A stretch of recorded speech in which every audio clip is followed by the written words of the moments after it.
অৰুণোদয় 0.1 অৰ্থাৎ প্ৰথম অৱস্থাৰ পৰা মোৰ মায়ে ধন লাভ কৰি আছিল।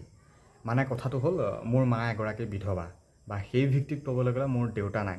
আজি প্ৰায় 15 বছৰ হৈ গ'ল বা আৰু যোগ্যতা ভিত্তিত মোৰ মায়ে পাবলগীয়া বা বয়সো যথেষ্ট হৈছে বা তেওঁ এগৰাকী বিধৱা বা মোৰ দেউতা নাই আৰু BPL কাৰ্ডৰ আমি হিতাধিকাৰী মানে চৰকাৰী চাউল খাওঁ আৰু ঘৰত কোনো চৰকাৰী চাকৰিয়ালো নাই। মানে সম্পূৰ্ণ ভিত্তিত আমাৰ মা যোগ্য আছে সেই চৰকাৰী অৰুণোদয় আঁচনি ধন পাবলৈ। প্ৰথম অৰুণোদয় আঁচনি 0.1 যেতিয়া আৰম্ভ হৈছিল তেতিয়াৰ পৰা মোৰ মায়ে ধন লাভ কৰি আছিল একদম যোগ্যতা ভিত্তিত, ইয়াত কোনো মানে খেলিমেলি নাছিল। তাৰ পৰা অৰুণোদয় 0.2 যেতিয়া আৰম্ভ হৈ গ'ল তেতিয়া চৰকাৰে ঘোষণা কৰিলে যে যাৰ ঘৰত ৰেচন কাৰ্ড আছে প্ৰত্যেক মহিলাই অৰুণোদয় আঁচনি ধন পাব। তাৰপিছত বিধৱা হোৱা নোহোৱা সকলোৱে পাই গ'ল। তাৰপৰা অৰুণোদয় 0.3 এইকেইদিনত যি এটা সমস্যা চলিলে সেই সমস্যাত মোৰ মাৰ নামটো কাটি দিলে। কিহৰ বাবে কাটিলে নাজানো, কিন্তু কোনো কাৰণ নাছিলে। এতিয়া ইজনক সুধিছোঁ সিজনক সুধিছোঁ, ভাল বিষয়াকে সুধিছোঁ, তেওঁলোকে কৈছে নাজানো, ইজনে কৈছে নাজানো, সিজনে কৈছে নাজানো।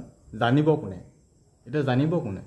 মই তেওঁলোকক তেনেকৈ সুধিছোঁ বা প্ৰশ্নও হয়, কাৰণ মাজতে কিবা এটা ভেৰিফিকেশ্যন হৈ গৈছিল, কিবা ফৰ্ম দিব লাগে বুলি KYC সেইবিলাকো কৰিলোঁ, তাৰপিছত নামটো কাটি দিছে।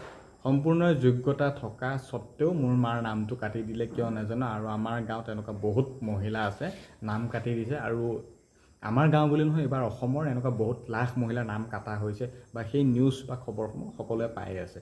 আজি যিহেতু 10 তাৰিখ, কিছু সময় আগতে মই ATM গ'লোঁ, পইচা চেক কৰিলোঁ, ভাবিছোঁ পুৱাৰ ভাগতে চেক কৰিম, নাই পুৱাৰ ভাগত হয়তো ইভিনিং দিবও পাৰে, সেইবাবে মই 7টা বজাত গৈ এতিয়া চেক কৰি চালোগৈ, নাই, 0 বেলেঞ্চ। আজি 3 মাহ হ'ল মোৰ মায়ে ধন লাভ কৰা নাই, কিহৰ বাবে কৰা নাই নাজানো। কিন্তু আমি চৰকাৰে দিব বিচৰা নাই নে ইয়াৰ মাজত কিছুমান দুষ্কৃতি সোমাই আছে নাজানো, কিহৰ বাবে মোৰ মাৰ নামটো কাটিলে।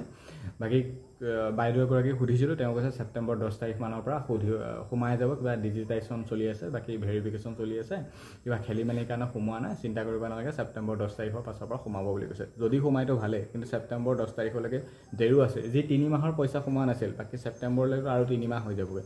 গতিকে সেই 6 মাহৰ পইচাটো আমি সেই ছেপ্টেম্বৰ 10 তাৰিখে পামনে, এটা প্ৰশ্ন। একেলগে পামনে, নে ছেপ্টেম্বৰ 10 তাৰিখৰ পৰা প্ৰথম আকৌ ষ্টাৰ্ট হ'ব। মানে কথাখিনি বহুত খেলি মেলি। যোগ্যতা থকা স্বত্তেও নাম কাটি দিয়া হৈছে, পোৱা নাই।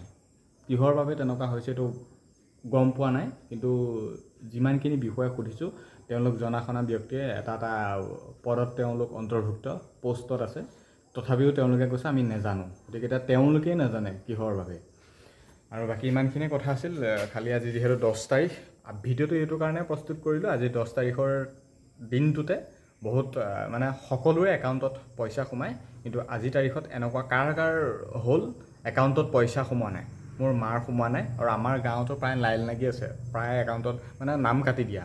আৰু এনেকুৱা বহুত এইবাৰ অসমৰ মানুহ আছে নাম কাটি দিছে, কিহৰ বাবে নাম কাটিছে নাজানো।